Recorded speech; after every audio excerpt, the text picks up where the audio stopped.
In the southern reaches of Thailand, near the lush green edge of the jungle and the quiet coastline of Prachwap Kiri Khan, there was once a village named Ban Krut. Quiet, peaceful, and virtually unknown to the outside world, it was the kind of place that seemed frozen in time. But today, there's nothing left. No houses. No villagers. Only cracked earth, twisted trees, and something far more disturbing, human-shaped statues, weathered by time and covered in coarse white salt. The locals speak of Ban Krut only in whispers. They avoid the jungle paths that lead to the ruins. The monks at the nearest temple will offer prayers if you even mention the name. Official records say nothing. It's as if the village never existed. But every few years, someone dares to look into it. Adventurers. Paranormal vloggers. Curious tourists chasing thrills. Some come back with haunting stories. Others don't come back at all. The legend says the village was cursed. That it disappeared overnight, burned to the ground by a fire that left no ashes. They say a scream was heard echoing for miles, and when it stopped, so did the village's existence. An old woman in a nearby fishing village once told a reporter they brought something from the forest. Something that wasn't meant to be seen, let alone touched. And that thing, it was hungry. Who were the villagers of Ban Krut? What did they do to deserve such a fate? And what truth lies hidden beneath layers of silence, salt, and smoke? You're about to find out. 23 years after the village of Ban Krut vanished from maps and memory, a young university student named Arun became obsessed with the story. He first heard of it from his grandmother, who warned him never to speak the name aloud. But like all things forbidden, the mystery grew inside him like a flame.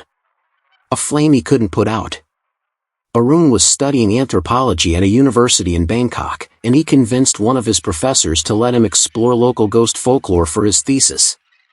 Of course, the professor expected some charming village stories and playful legends.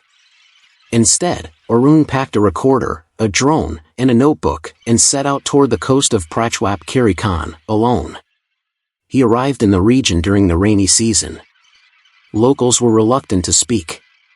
The older ones turned away when he asked about Ban Krut. One man, a retired fisherman missing 3 fingers, muttered, "If you find it, don't breathe." On his third day, Arun stumbled upon an old dirt path that didn't appear on any GPS map. Overgrown, nearly invisible under vines and rot. A shrine marked the entrance, simple, but clearly ancient. There were small carvings of faces with closed eyes, all turned inward. As he stepped onto the path, birds stopped singing. Insects grew silent. The air thickened, as if warning him to turn around. He walked for nearly 2 hours. The jungle grew tighter, darker. And then, it opened. There it was. Not ruins. Not rubble. Just an open field of scorched earth and scattered stone, dotted with eerie human-sized shapes that stood perfectly still. At first, Arun thought they were statues. But as he approached, he saw the details, skin textures, frozen expressions of horror, hands outstretched in terror, every surface coated in a thin, crystalline layer of salt. He felt something watching him. Not from the trees. From below. Suddenly, his drone lost signal. His phone battery drained to 0. Even his watch stopped ticking. And then, the wind carried a voice. It didn't call his name.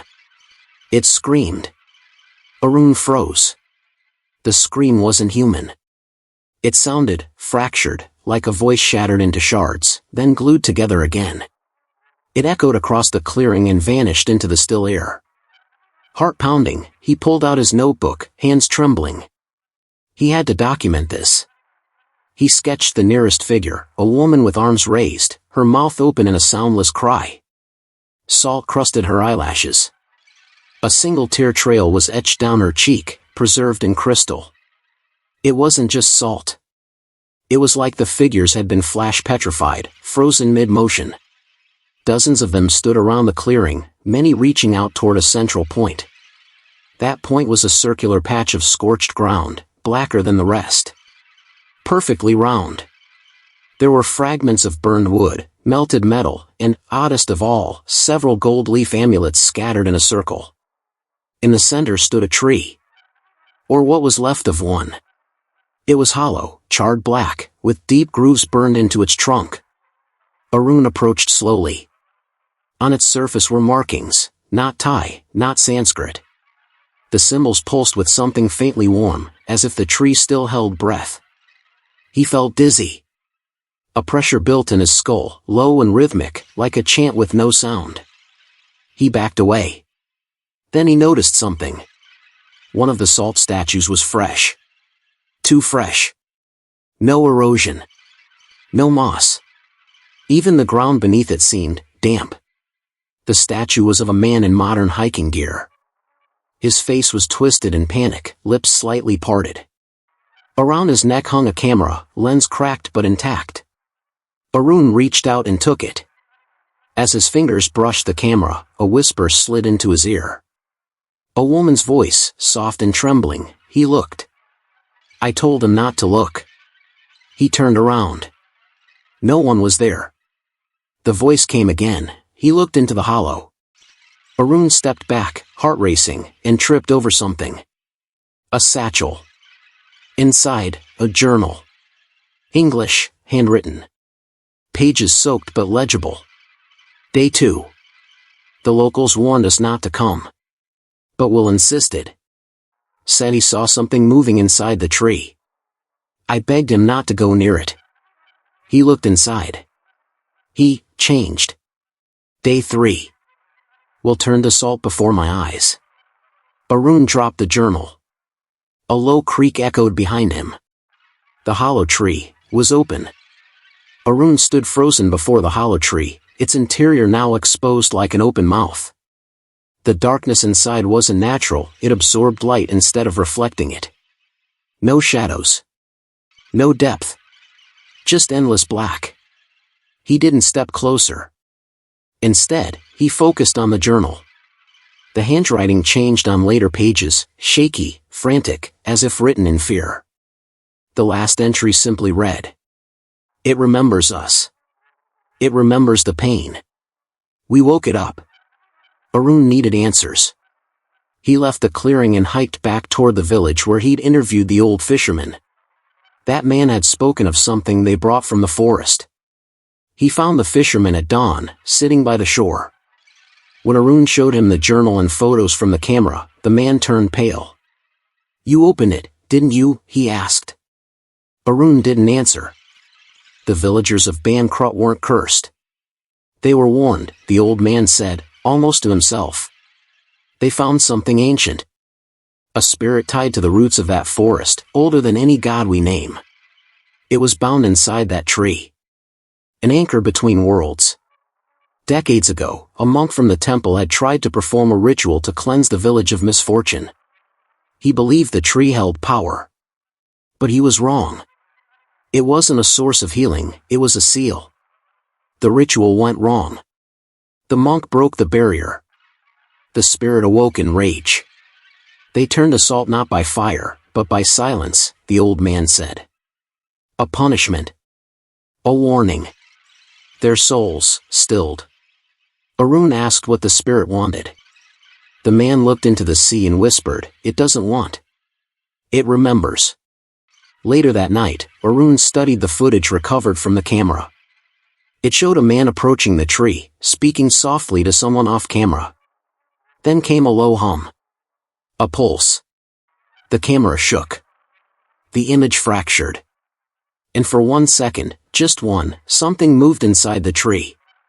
A face without features. A shape that bent light. A void with memory. Then silence. Arun couldn't sleep that night. The images from the recovered footage haunted his thoughts, especially that one frame of the faceless shape inside the hollow tree. It was as if something ancient and wrong had made eye contact with the lens, and with him.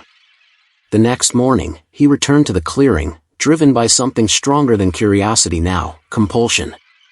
The figures hadn't changed, but the air felt heavier. Warmer. A pulse, faint and rhythmic, seemed to come from beneath the ground, like a buried heartbeat. As Arun walked among the statues, he noticed a peculiar pattern. All the salt-encased villagers were facing the tree. Not just turned toward it, but caught in a moment of movement. As if they'd been trying to stop something, or worship it. That's when he saw her. A small girl, maybe 10 years old, standing among the petrified adults. Her figure was the only one with her back to the tree. Unlike the others, her expression was peaceful. Eyes closed. Hands held together as if in prayer. At her feet lay an artifact, an ancient talisman carved from dark stone and bound in red thread. Arun bent down to examine it, but as his fingers brushed the surface, everything changed. The sound stopped. The jungle vanished. He was no longer in the clearing. He was in Krut. Alive. Intact. The village stood around him, vibrant and full of life, but frozen, like a moment pulled from time. Children played in the distance, but their movements were loops. A woman poured water into a basin over and over again. Smoke curled endlessly from a cooking fire that never burned out. Arun turned, heart pounding, and saw the girl again, this time, alive. She looked up at him and spoke with a voice that echoed in two directions at once. "We're all still here." He asked her what had happened. Her gaze didn't waver. "They opened the gate. The monk tried to use its power. But power like that doesn't serve. It consumes." She pointed behind him. Arun turned and saw the same tree, but intact, alive, its bark marked with fresh symbols. Beneath its roots, something shifted. It was like looking through a window into a realm that didn't follow time or shape. "You shouldn't be here," the girl whispered. "If you see it too long, it sees you back." Arun blinked, and he was back. In the clearing. The sky dimmer. The air sharp. The talisman was gone. But a footprint, small, barefoot, was pressed into the dirt beside him. Arun staggered backward, still breathless. The air around him was different now, thicker, harder to breathe. The jungle no longer felt alive. It felt aware. The little girl's footprint remained fresh in the soil, even as the wind picked up around him. He turned in a slow circle. The figures, they had shifted. Only slightly. Barely enough to notice. But they weren't in the same positions. One man's arm had risen. A woman's face had tilted ever so slightly toward him. The girl's back was now angled more directly at the tree, as if shielding it, or shielding him. A deep, cracking sound echoed from the tree. Something beneath the roots stirred again. Arun didn't wait. He ran. Branches tore at his clothes. Thorns sliced at his arms. But the forest didn't stop him, it guided him, pushing him outward as if it, too, wanted him gone. He stumbled out of the path and into the open road just before sunset. Locals found him wandering barefoot, eyes wide, lips trembling. He spoke nothing for days. When he finally recovered, he deleted the footage. Burned his notebook. Refused every interview. But one night, 3 months later, he returned to the village with a sealed envelope. Inside were only 4 words. "Do not go back." He left it at the doorstep of the local monastery, then vanished. To this day, no one knows where Arun went. Some say he returned to the clearing, searching for the girl. Others believe he became one of the statues. In the village of Krut? Still gone. Still silent. But if you follow that hidden path after dark, if you find the shrine with the closed-eyed carvings, if you walk far enough, you might hear a whisper. A single voice, distant and hollow, echoing through the salt and ash. It remembers.